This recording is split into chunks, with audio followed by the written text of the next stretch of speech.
नमस्कार दर्शकों, स्वागत है आपका हमारे चैनल प्रभात कहानी में। आज श्री गणेश चतुर्दशी है।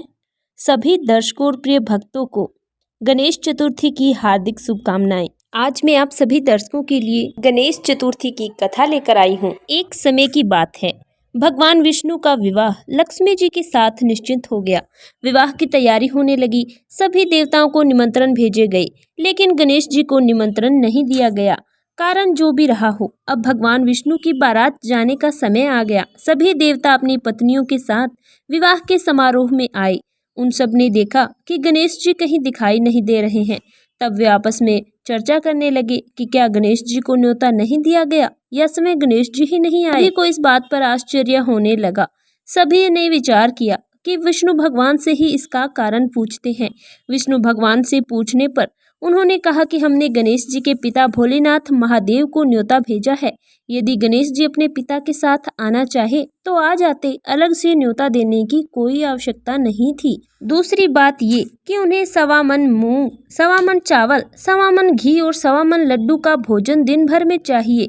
यदि गणेश जी नहीं आएंगे तो कोई बात नहीं, दूसरे के घर जाकर इतना खाना पीना अच्छा नहीं लगता। इतनी वार्तालाप कर ही रहे थे कि किसी एक ने सुझाव दिया, यदि गणेश जी भी आ जाएं तो उन्हें द्वारपाल बनाकर बिठा देंगे कि आप घर की ध्यान रखना।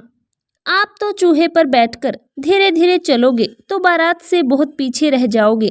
यह सुझाव भी सभी को पसंद आ गया तो भगवान विष्णु ने भी अपनी सहमति दे दी। होना क्या था, इतने में ही गणेश जी आ गए और समझा बुझाकर घर की रखवाली करने बैठा दिया। बारात चल दी। तभी नारद जी ने देखा कि गणेश जी तो दरवाजे पर ही बैठे हुए हैं, तो वो गणेश जी के पास गए और रुकने का कारण पूछा।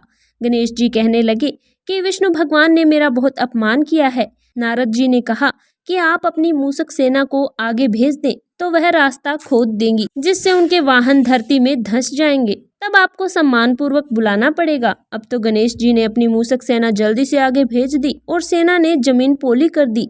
जब बारात वहां से निकली तो रथ के पहिए धरती में धंस गए। लाख कोशिश करे लेकिन पहिए नहीं निकले। सभी ने अपने अपने उपाय किए, परंतु पहिए तो नहीं निकले, बल्कि जगह जगह से टूट गए। किसी की समझ में नहीं आ रहा था कि अब क्या किया जाए।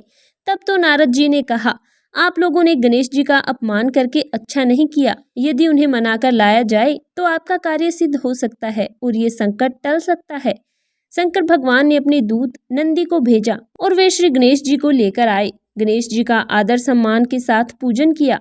तब कहीं रथ के पहिए निकले। अब रथ के पहिए निकल गए, परंतु वे टूट फूट गए थे, तो उन्हें सुधारे कौन। पास के खेत में खाती काम कर रहा था, उसे बुलाया गया। खाती अपना कार्य करने से पहले जय श्री गणेशाय नमः कहकर गणेश जी की वंदना मन ही मन करने लगा। देखते ही देखते खाती ने सभी पहियों को ठीक कर दिया। तब खाती कहने लगा कि हे देवताओं, आपने सर्वप्रथम गणेश जी को नहीं मनाया होगा और न ही उनकी पूजा की होगी, इसलिए तो आपके साथ ये संकट आया है। हम तो मूर्ख अज्ञानी हैं, फिर भी गणेश जी को सबसे पहले पूजते हैं, उनका ध्यान रखते हैं। आप तो लोग देवतागण हैं, फिर भी आप श्री गणेश जी को कैसे भूल गए। अब आप लोग भगवान श्री गणेश जी की जय बोलकर जाएं तो आपके सारे काम बन जाएंगे और कोई संकट भी नहीं आएगा। ऐसा कहते हुए बारात वहां से चल दी और विष्णु भगवान का लक्ष्मी जी के साथ विवाह संपन्न करा के सभी सकुशल घर लौट आए। हे गणेश जी महाराज, आपने विष्णु भगवान के जैसे कारज सार्यो, वैसे सभी को कारज सिद्ध करिजो। बोलो गजानन भगवान की जय।